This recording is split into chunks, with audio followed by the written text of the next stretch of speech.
Yung palang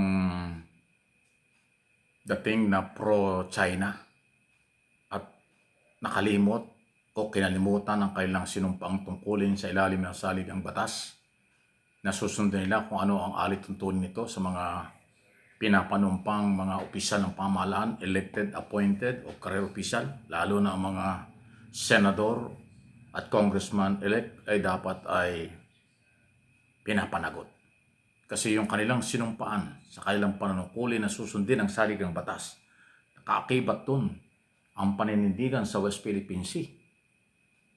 Sa ilalim ng ating batas ay ating ipaglalaban ang teritoryo ng bansa. Pero kung ang dating ng isang opisyal ay hindi sumusunod, may tuturing na disloyalty the Constitution. Ibig sabihin, kawalan ng katapatan sa saligang batas. Kawalan ng sinseridad, katapatan sa kanilang sinumpaang tungkulin sa ilalim ng saligang batas. Aba, nakakahiya yun. Pero kung kukumpara mo sa treason, pagtataksil, traidor, halos hindi nakakalayo. Pero malinaw pala tayong lahat ng mga Pilipino, especially ang nasa gobyerno, at nanumpa kayo sa saligang batas. Dapat pati yung teritoryo na ating pag-aari kapag kinukuha ng iba, dapat pinapanindigan. Dahil kasama yan sa kapangyarihan ng batas na ang sariling atin ay dapat ay ipinaglalaban at hindi ipinamimigay. So mga senador, congressman o kung sino man na ang dating po ay pro-China, kaya kayo tinataguri ang senador, mag-isip-isip kayo. Ngayon, kung mananatili kayong manindigan sa tingin ng tao at majority mali, ipakapala na lang at palakasan ng loob. Pero ang batas ay lagi kayong babalikan. Yung pagiging taksil, disloyalty sa ating saligang batas, kahiya-hiya yun. Hindi nyo pwedeng ipagmalaki yun sa inyong mga anak, apo at ating kabataan. Kasi dapat ang mga kabataan ay tinuturoang maging tapat, may paninindigan at pinaglalaban ng batas at teritoryo ng ating bansa.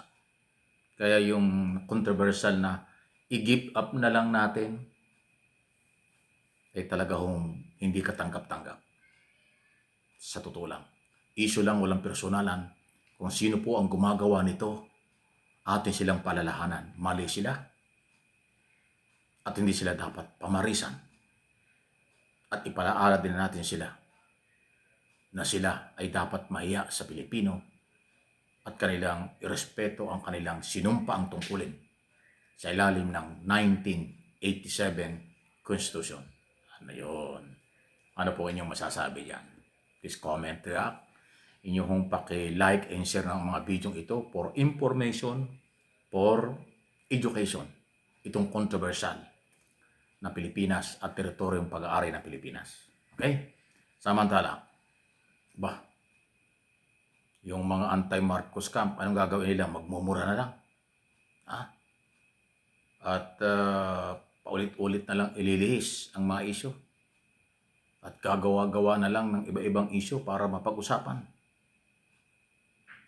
Kasi nga po, wala na ang kanilang argumento at ebidensya. Nireject na, dinismiss na ng Kongreso ang impeachment laban kay Pangulong Marcos sa tamang proseso at rule of law. Sumali kayo dyan pero hindi tinanggap ang inyong reklamo, kaya wala na. Balik na lang sa kalye. Kung meron kayong tao, kung wala, wala talaga. So again, hindi naman ho nakikialam. Palagay ko mas maganda na lang tumulong kayo sa gobyerno. Magsakripisyo tayo pare-parehas. Hindi ako konektado sa gobyerno. Hindi ako tagapamahalaan, pero tumutulong ako bilang voluntary sa paghahatid ng tamang direksyon ng gobyerno at pagpapatupad ng batas na nagpapalaala tayo para hindi na aabuso ng iba. Ang pagpapabagsak ng gobyerno wala sa lugar, bawal, labag sa batas. ang pang-aagaw ng kapangyarihan ng wala sa lugar, bawal din. Labag din sa batas. Eleksyon, political exercise, unlegal. Every 6 years sa national position, every 3 years sa local. Yan ang sinasabi ng ating saligang batas. Iyon ang dapat yun din. Pero gano'n pa man, mukhang yun na yung hanap buhay ng iba, mag-rally ng kakapiranggot, mag-ingay sa social media at sa media, bilang mga political analyst mga eksperto sa West Philippine Sea, Maritime Security at kung ano-ano. Ang daming peke ngayon, daming nagkukunwari ngayon. Ingat po kayo. Alam nyo kung ano yung totoo. Alam din nyo kung sino ang dapat paniwalaan. Pero yung hanay ng mga mapanglinlang for views and subscriber only, huwag nyo suportahan yon. Mahahawa kayo sa kanilang pagsisinungaling, pambubutol, at maling impormasyong ipinaparating. Ako, hindi naman tayo nagyayabang. Ating inaaral, sinusubaybayan, at kung ano po ang papabor sa majority, yan yung ating pinag-uusapan. Huwag na kayong padala doon sa mga troll at buzzer. Dadalawa naman linyang, alam na mga yan bayaran, at saka bangag, at saka bulag-bingi. Yun lang sinasabi nila. Gusto nila yung kanilang nakikita ay ating tingnan. Gusto nila yung kailang nararamdaman ating samahan. Gusto nila yung kailang galaw ay ating suportahan. Never mangyari yun. Kanya-kanya tayo ng diskarte at paniniwala base sa katotohanan. Hindi pwede ang kopyahan para lang sa inyong interes. Alam ko naman na ang interes ay pampolitika at personal. Bakit sasamahan sila?